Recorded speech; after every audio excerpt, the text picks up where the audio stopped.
Mhisani kutoka nchi ya Saudi Arabia alitoa misaada ya tafsiri ya Qur'ani tukufu takriban kopi 1034 kwa wakazi wa Mombasa. Msaada huo uliotolewa katika Tononoka Social Hall ulipokelewa na Sheikh Abu Hamza pamoja na waziri wa elimu katika kaunti ya Mombasa Dr. Mbwarali Kame, na hii ndio ilikuwa kauli ya Dr. Mbwarali Kame.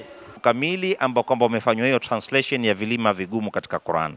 Twasema sisi alhamdulillah kwamba Sheikh Abu Hamza pamoja na majumua yake Dr. Faki kwa kupitia markaz da'wa ikishirikiana na ofisi yangu ya Ministry of Education, misahafu kama hii itaenda au translation kama hizi itaenda kwa wale ambao kwamba wanastahiki, sio Mombasa peke yake, bali itakuwa ni yenye kufanywa tauzi au distribution itakuwa kwa Kenya mzima kwa jumla. Education, hizi vitu vya kidini vinapofika vinakuwa si vitu vya kibiashara, vinatolewa kwa bure.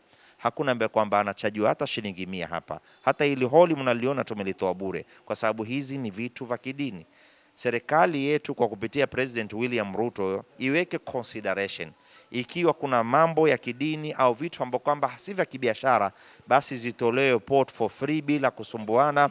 Au sasa ajabu, misahafu, translations za Qur'an, mambo ya kidini, iwe sisi tutatoza ushuru katika vitu kama hivi. Twasema ni ombi letu kwa serikali kuu, vitu kama hivi viweke katika consideration wakati wa kutolewa katika port, kusio kuna charges zozote ambao kwamba watachajiwa wafadhili kama hawa. Zatoka Riyadh, Saudi Arabia, na hawa ndio family ambao walijitolea, lakini wenyewe hawataki kutajwa majina yao, na idadi ya nuskha ni 34,800 takriban 34,800, na zitagawanywa kwa Kenya mzima. Atagawanywa kwa Kenya mzima, yani kaunti zote za Kenya.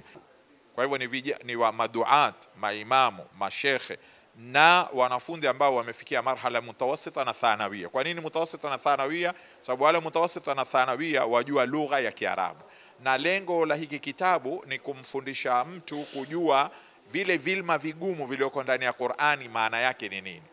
Nimefurahika sana kuweza kufika hapa siku hii ya leo kwa kupokea Qur'an ambazo zinagawanywa hapa na kupitia Sheikh wetu Sheikh Abu Hamza, ambao zimeletwa kutoka nchi ya Saudi Arabia.